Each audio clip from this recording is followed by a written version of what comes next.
Morning students. Today we are taking another topic, laws of motion, that is law of conservation of momentum. Before starting it, let me give the basic concept of momentum. As you know that momentum is represented by P, this is linear momentum, and it is taken as the product of mass into velocity. In simple terms, we can say it is the amount of motion contained in the body. Basically, why we are taking it amount of motion, as any body may be heavier or smaller or lighter, then depending upon the mass it will acquire velocity. So it means motion is contained within the body. Now momentum is a vector quantity and its SI unit is simple. You can say that it is kilogram meter per second. If we plot a graph between linear momentum with velocity, so as momentum is directly proportional to velocity, so the graph will be a straight line for which this mass is constant. As we are taking a body of mass 1 kilogram and velocity of body is increasing, its momentum will also increase. So graph will be a straight line.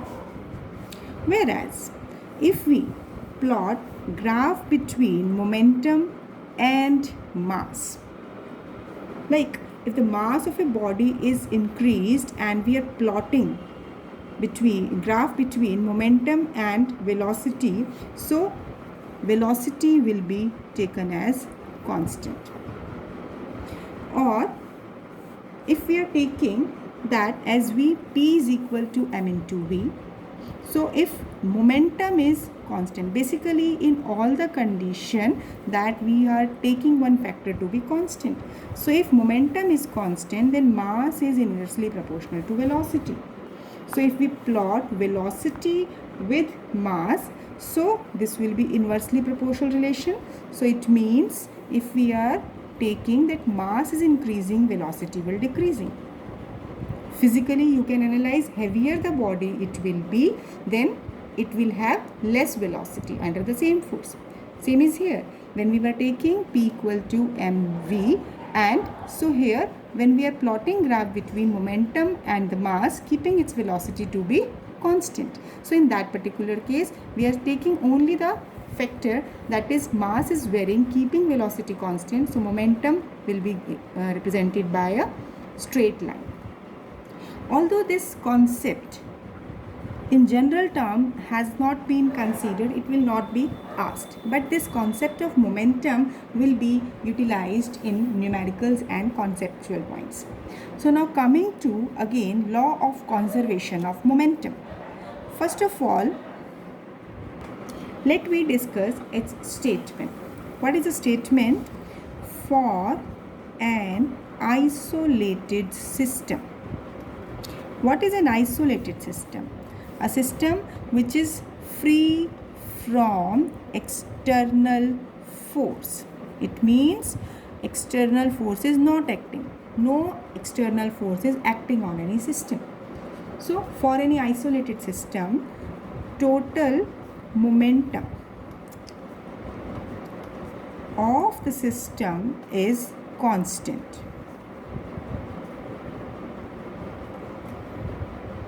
So if we are taking that no force is acting, momentum is constant. So how can we understand it? As from Newton's second law, general basic concept, as F is equal to rate of change of momentum. So as we are taking it, force is first derivative of momentum. Now if no external force is acting, it means rate of change of momentum is 0. So what we can conclude from it? See, if we are coming to the basic concept of differentiation, that differentiation of any constant is 0. That means this term is constant. So if we are taking differentiation of suppose 5 is a constant, So its value is 0. So it means derivation of any term will be 0 if that term is constant. It means momentum is constant. That means mv, mass into velocity, this is constant. So this is the mathematical form of this law of conservation of momentum. If for an isolated system, that means where no external force is acting, total momentum of the system will remain to be conserved, will remain to be constant. Now let me do another proof of law of conservation of momentum. Now consider an isolated system consisting of two bodies A and B. Let PA and PB their linear momentum. Now let the body, suppose this is body A and this is body B. Let whatever be the initial momentum of A and B. So let these are colliding, right? When these are colliding, in that particular case, let they are colliding for small time del t, and after collision they have final momentum PA dash and PB dash. Now let FAB, this is force acting on A due to B. How can you represent it? How can you learn force on A due to B? First suffix indicate that first force is acting on first body due to second body. Second suffix is B. So force on A due to B. And similarly FBA, force acting on body B due to body A.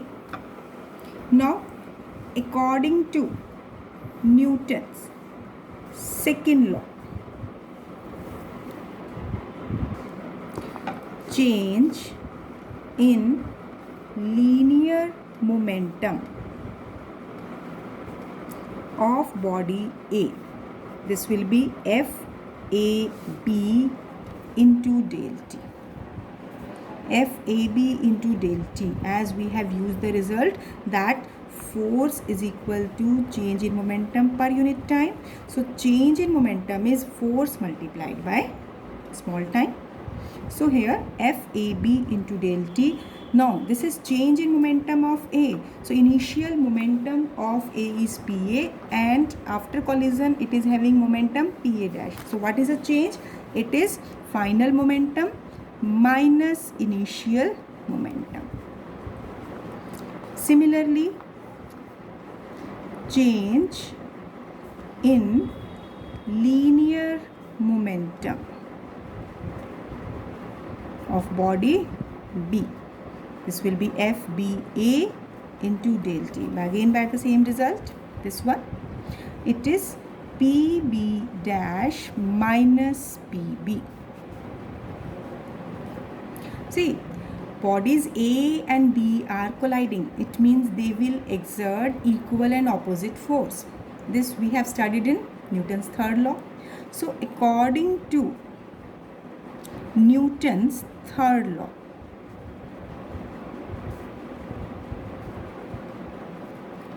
force, that is action, equal to reaction but in opposite direction. So what I will do in this step, I will multiply on both the sides with the time, for the time for which the two bodies are colliding. So if I will multiply it by del t and on the right hand side also multiply it by del t, it will not make difference. Now put the values of these factors from equation 1 and 2. So here it will be PA dash minus PA equal to PB dash minus PB, and this with this negative sign, right? What we have done, we have simply multiplied this equation with del t for small time. Then we have substituted the values from equation 1 and 2. So now here what we are doing, we are rearranging the terms. So it is minus pb dash minus minus plus pb. So it is pa dash plus pb dash equal to pa plus pb. It means total final momentum of the system is equal to total initial linear momentum. It means that final momentum equal to initial momentum. It means there is no change in momentum. So this is a basic concept of conservation of momentum. Remember one thing, we are saying that momentum is constant. What does it mean? That change in momentum is not there. Change in momentum is zero. It doesn't mean that momentum is zero. Many a times students get confused with it. Change in momentum is zero and momentum is constant. That you have to remember this particular point. Now we will discuss applications of linear momentum. First we are taking recoil of gun. Recoil means when the bullet is coming out from this gun in the forward direction, this gun will move in the backward direction. So recoil velocity of gun. That means recoil means gun is moving backward. So here basically how can we explain it? Suppose we are taking a bullet is fired from this gun. Then gun recoils. That means moving in the opposite direction. So for it we do certain specification. Let M be, or you can take it as M1. It depends upon you what suffix you will like to take. MB is mass of bullet. Let mg, this is mass of gun. VB, velocity of bullet with which it is fired, and velocity Vg, this is recoil velocity of gun. Now see, as before firing, what is the initial momentum of this system? See, bullet is initially at rest, gun itself is at rest, there is no motion. So initially there is no motion, so initial momentum of this system consisting of bullet and gun is zero. What will be the final momentum? Final momentum is mb vb, that is momentum of bullet, plus mg vg. Right? Now according to conservation of momentum, we will take that final momentum is equal to initial momentum. It means mb vb plus mg vg equal to 0. Here final momentum is equal to initial momentum. So now what we have to find here? We have to find recoil velocity of gun. It means Vg. It should be clear what we are doing here. So mg Vg is equal to minus mb Vb. If G and B suffix are confusing, instead of it you can take 1 or 2. It's not mandatory. So Vg is minus mb upon mg into Vb. Now from here what we are concluding? As first of all look at the negative sign. Negative sign indicate, see here, as the momentum gained by the bullet in the forward direction and gun will gain the same momentum in the backward direction. As momentum gained by the bullet in the forward direction, and momentum gained by the gun in the backward direction. So negative sign indicate that bullet is moving in the forward direction and gun is moving in the backward direction. So gun recoil backward. Recoil itself means backward. Moreover, as gun is heavier, mass of gun is very large as compared to bullet. So if this factor is more, so what will be the velocity of gun? You will say that velocity of gun, it will be less, very less as compared to velocity of bullet. It should be clear that gun, you can assume, you can see that gun is very heavy as compared to the bullet.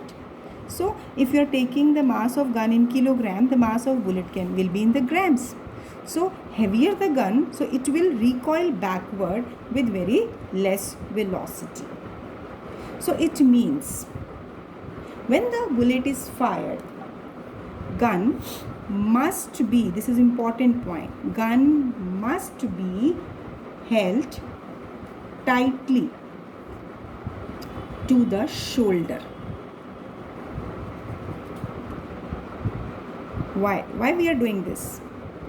It means, see, whenever someone fire a bullet, sometimes there is a jerk to a person holding that in the backward direction. There is a chances that shoulder may hurt, the person may get hurt. So what should be done? That gun should be held tight to the shoulder. What will the impact? It will increase the mass. Mass of gun along with the person mass, it will increase. So velocity of recoiling of the system, gun as well as the person, it will be less. It means while firing bullet, gun must be held tight to the shoulder to avoid hurting of shoulder, and hence the person will be saved. So this is the basic concept of recoil of gun. Now after this, let me do two more applications of linear momentum. Now flight of jet planes or rockets. See, when a rocket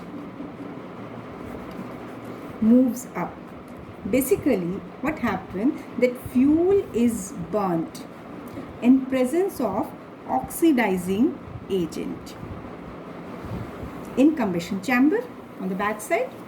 So the hot and highly compressed gases escape out through this nozzle, through the narrow opening with very large velocity. So when a rocket or the jet plane is moving forward, due to the reaction taking place by the burning of fuel in the chamber, in the combustion chamber, then the hot gases will escape out with very large velocity in the backward direction. So they may acquire large backward momentum. Now what will happen? So the momentum gained by the gases in the backward direction, it will impart momentum to the rocket in the forward direction. As the gases are gaining momentum in the backward direction, rocket will gain momentum in the forward direction according to conservation of linear momentum, and hence rocket moves upward. So now it should be clear that basically whenever we are discussing such kind of conceptuals, basically total momentum of the system is remaining to be conserved. And if the components, if the parts are splitted, then every component will be getting equal momentum, but that can be in the opposite direction.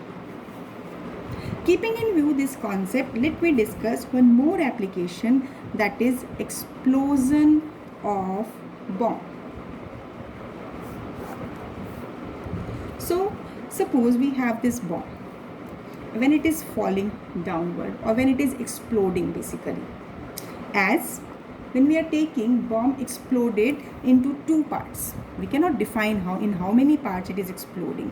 So basically what we are saying, that if it is exploding into two parts, so before explosion its momentum is zero because nothing is in motion, but after explosion its fragments, suppose it is split into two parts, they must move in a direction so the total momentum remaining to be conserved, to be same.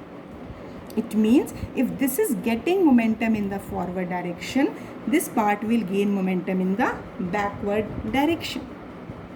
So you can say m1 v1 plus m2 v2 equal to 0, as initially at rest. So that's why initial momentum 0. This we have assumed that this bomb has exploded, is split it up into two parts. But it is not necessary. There can be number of fragments. So its pieces will scatter in different directions. So when the pieces are scattered in different directions, let maybe such kind of directions we are taking.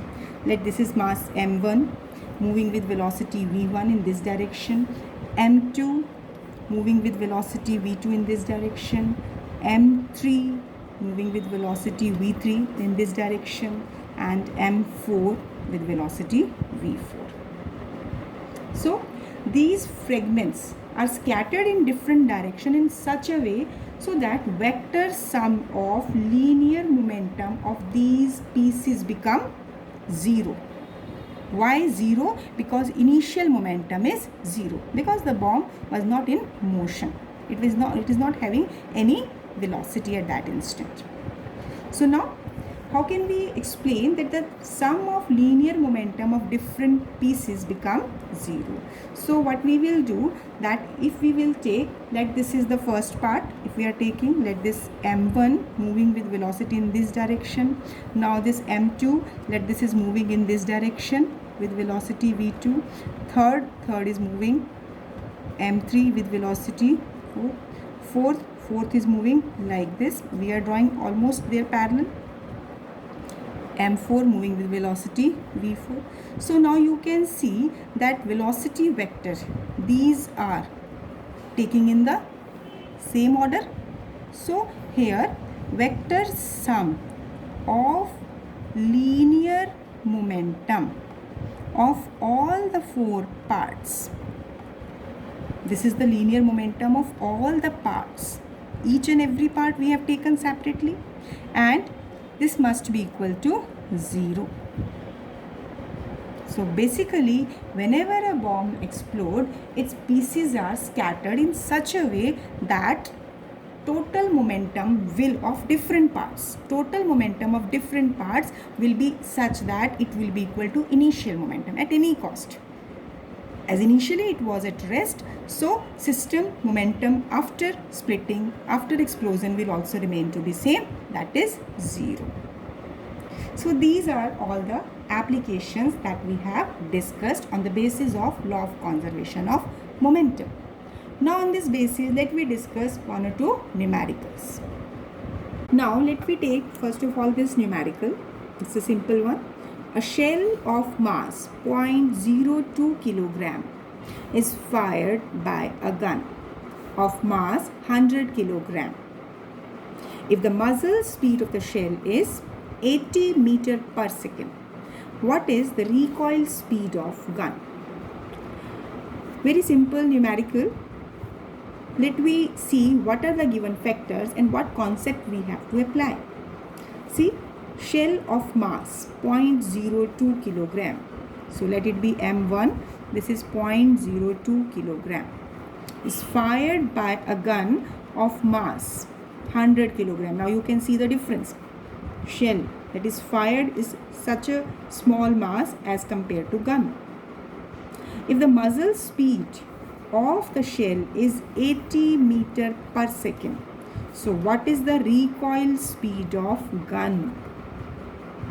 See, on this basis, what we are observing, that we have to use the concept of conservation of momentum.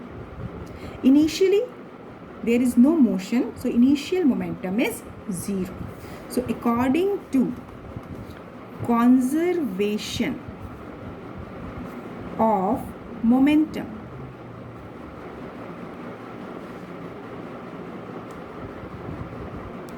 so initial momentum 0, and what is the final momentum of shell first? m1 v1 plus m2 v2. So this is equal to 0. We have to calculate velocity, recoil velocity of gun.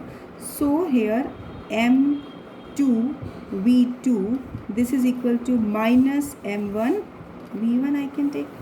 So this implies v2 equal to minus m1 upon m2 into v1. So before substituting the values which are given, what I will say that, see here that gun mass is in the denominator, so its velocity will be very small. So here m1 is 0.02, m2 is 100 and v1 is 80 along with negative sign. Negative sign only indicate just direction. So here it is minus 2 upon 100 into 80. This is minus 0.016 meter per second. So it means if we are taking only the magnitude, this is 0.016 meter per second. And negative sign indicate that it is moving opposite to direction of shell. Right? Now let me take second numerical. Now next numerical. A bomb at rest explodes into 3 parts of the same mass. So the case we have discussed in theory as an application, now we are doing it as a numerical. Bomb is initially at rest. It is exploding into 3 parts of same mass. The linear momentum of the 2 parts in vector form, in the component form it has been given. So the linear momentum of 2 parts are minus 2pi and pj. That means one component is moving along x-axis, negative x-axis, minus sign. So it is indicating negative x-axis. And second component is moving along y-axis, positive y-axis.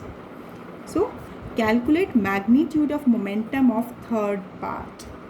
See, as per the statement, first of all, the picture should be clear in your mind that as this is, the bomb is exploding and it is splitted up into 3 parts and the momentum of first 2 parts have been given. You have to calculate momentum of third part. So, as if we are taking momentum of first part is P1, this is minus 2pi. It should be clear that momentum is along where it is negative x-axis, and P2, this is Pj. So momentum is along positive y-axis. Right? Now, what is the magnitude of momentum of third part?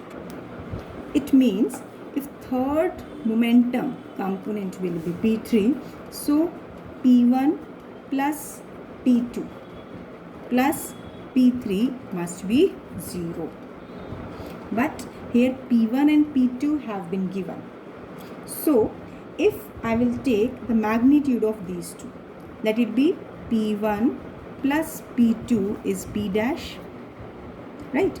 Now for this P dash, basically you have to understand one thing, how to calculate its magnitude. See, as P1 is along this negative x-axis, this is P1, and P2 is along y-axis. So what is the angle between these two components? 90 degree.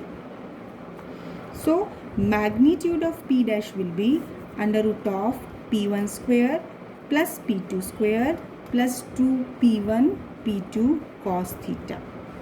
Cos theta. Theta is 90 degree. It means ये वाला term, this will be vanishing. It will be 0. So here it will be under root of P1 square plus P2 square. You can directly write this step. This is only for your understanding. Now substitute only the magnitude of P1, P2 here. It will be 4P square because P1, its value is 2P magnitude, and P2 is P, so P square. It means it will be under root 5P. Right? So the magnitude of momentum of first two component is this one. Now as we will substitute these values here. So now we can write it as P dash plus P3. This will be 0. So this is P dash is under root of 5P plus P3. This is 0. So P3 will be equal to minus under root of 5P. So it means magnitude of momentum of third component is under root 5P. Right? So in this way, simply what we have done, we have applied the concept of conservation of momentum. Using that concept, here we are just taking the steps that in what way you come to the conclusion. This is a point which you are doing in a different manner, because here total momentum is constant. So basically the momentum of first and second part must be equal and opposite to that of the third part. So it means momentum of the third part is under root 5P.